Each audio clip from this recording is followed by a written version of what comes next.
आज मोहनलाल की मृत्यु हो गई थी।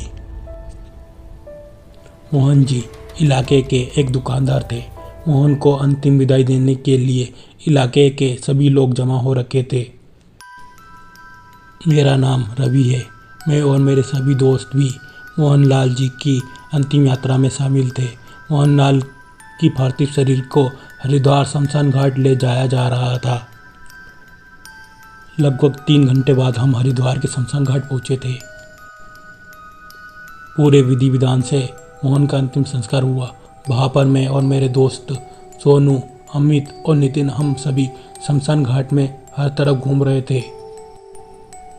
हम सभी लाशों को देख रहे थे। हमने देखा सैकड़ों चिता जल रही थी। शमशान घाट में हम फोटो खींच रहे थे, उनकी और कुछ वीडियो भी बना रहे थे। हमारे साथी जो मोहन की डेड बॉडी लेकर आए थे, वे सब मोहन की चिता के पास ही थे। लेकिन हम लोग इधर उधर घूम रहे थे। मेरे दोस्त सोनू ने मुझसे कहा, रवि तू अपने आप को बहुत निडर समझता है ना?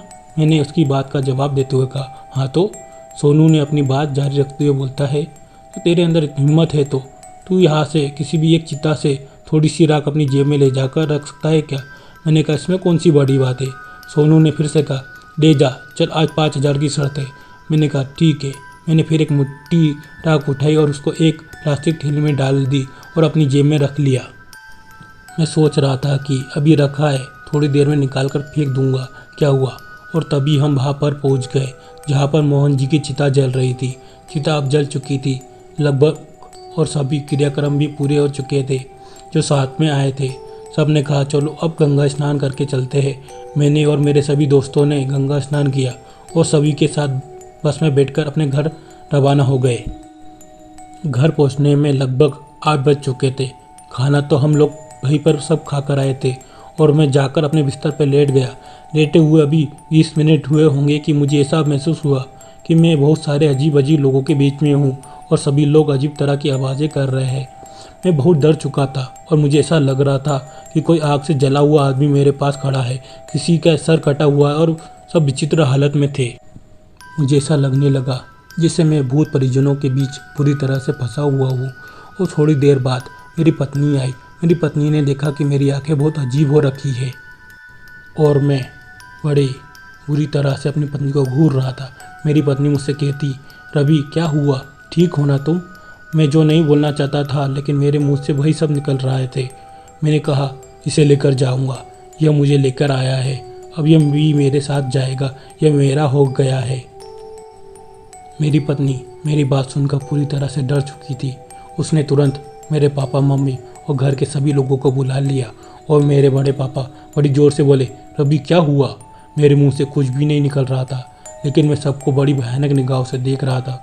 तभी पता नहीं क्या हुआ, मैं ऐसा कुछ करना नहीं चाहता था लेकिन मेरे हाथों या मेरे शब्द मेरे काबू में नहीं थे।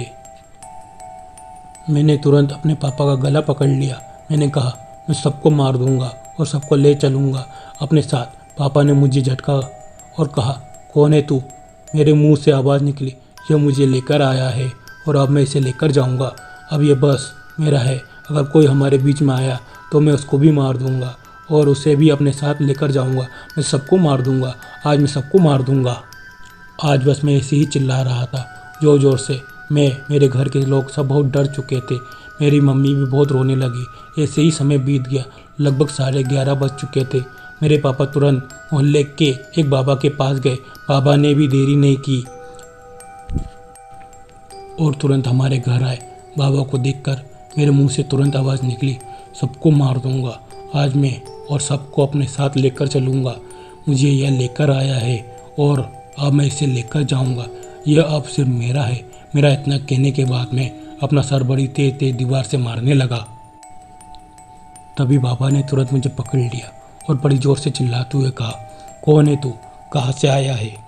लेकिन मेरे मुंह से सिर्फ एक ही आवाज़ निकली, यह मुझे लेकर आया है और अब मैं इसे लेकर जाऊंगा। हम दोनों साथ रहेंगे, अब यह मेरा है। इसके बाद बाबा ने मेरी गर्दन पकड़कर तुरंत ज़मीन पर पटक दिया और बड़ी तेज तेज झापड़ मारने लगे और कहने लगे, बता कौन, तू कहाँ से आया है? बाबा ने कुछ पूजा करी। तब मैंने कहा, यह मुझे शमशान घाट से लेकर आया है और अब मैं इसको भी लेकर जाऊंगा अपने साथ। बाबा ने मेरी बात सुनने के बाद कहा, ये शमशान घाट से के तुझे कैसे लाया? बाबा की बात पूरी होने के बाद मैंने कहा, ये मुझे लाया है, बस अब हम साथ ही जाएंगे। बाबा ने मुझे पकड़ा और दबा लिया और मैं बड़ी ज़ोर से चीखने लगा। फिर मैंने कहा, ये मेरी राख लेकर आया है सीता से, इसलिए मैं यहाँ पर आया हूँ। बाबा ने मेरे पापा को कहा, उसकी जेब से निकालो यह राख। मेरी जेब में राख की थैली फट गई थी तो उसमें से सारी राख बिखर चुकी थी। जेब के अंदर मेरे पापा ने सारी राख इकट्ठा करके घर के पास की ही नदी में डाल दी। उस समय तो मैं ठीक हो गया और अगले दिन मेरा सिर बहुत भारी भारी लग रहा था। मुझे अजीब सा महसूस हो रहा था, लेकिन ये बात मैंने किसी को नहीं बताई। मुझे पता था कल की घटना की वजह से ही क्या पता मेरी तबीयत खराब हो। पर जब रात को मैं अपने बिस्तर पर सोने गया तभी मेरी आँख लगी ही थी। तभी पता नहीं मुझे क्या हुआ कि मैं तेज तेज चिल्लाने लगा और कहने लगा, मैं इसे लेकर जाऊंगा, अब मैं इसे लेकर ही जाऊंगा, ये मुझे लाया है और मैं इसे लेकर जाऊंगा। इतना बोलकर मैं अपने घर से बाहर भागने लगा। गिरते पड़ते मैं भाग रहा था। तभी मेरे पापा और आसपास के लोगों ने मुझे पकड़कर घर लेकर आ गए और बिस्तर पर लिटा दिया। लेटने के कुछ समय बाद मैं उठकर अपना सर दीवार पर मारने लगा और ज़ोर ज़ोर से रोने लगा और मैं बस एक ही बात बोल रहा था, इसे मैं ले जाऊंगा, अब ये मुझे लाया है और मैं इसे लेकर जाऊंगा। इस बार मेरे अंदर पहले वाली रात से ज़्यादा ही गुस्सा था और मैं सबका गला पकड़ने की कोशिश कर रहा था। तभी बाबा फिर आ गए। अब की बार बाबा ने पूरे घर में गंगा जल छिड़का और मंत्र पढ़ने लगे। बाबा ने कहा कि उसकी राख अभी बिस्तर में गिरी है और उसके कपड़े पर भी, इन्हें अभी विसर्जित करो। तब मेरे पापा ने मेरी चादर यानी बेडशीट और मेरे कपड़े सभी नदी में विसर्जित कर दिए और बाबा ने मेरे गले में एक ताबीज मंत्र पढ़कर बांध दिए। बाबा ने कहा, अब ऐसा कभी नहीं होगा। तब से मैं अपने काम से काम रखता हूँ। शमशान घाट पर आत्माओं, भूत प्रेत आदि का निवास भी माना जाता है। यह अघोरी भी होते हैं, इसलिए जैसे ही चंद्रमा आकाश में नजर आने लगे उस समय से लेकर सूर्योदय तक जीवित मनुष्यों को शमशान घाट या उसके करीब से बिल्कुल भी नहीं गुजरना चाहिए। शमशान घाट वह जगह है जहाँ व्यक्ति का जीवन समाप्त हो जाता है। वहाँ की मिट्टी अपने आप में हजारों लोगों को संभाल लेती है, इसलिए स्पष्ट रूप से वह कई प्रकार की ऊर्जा काम करती है।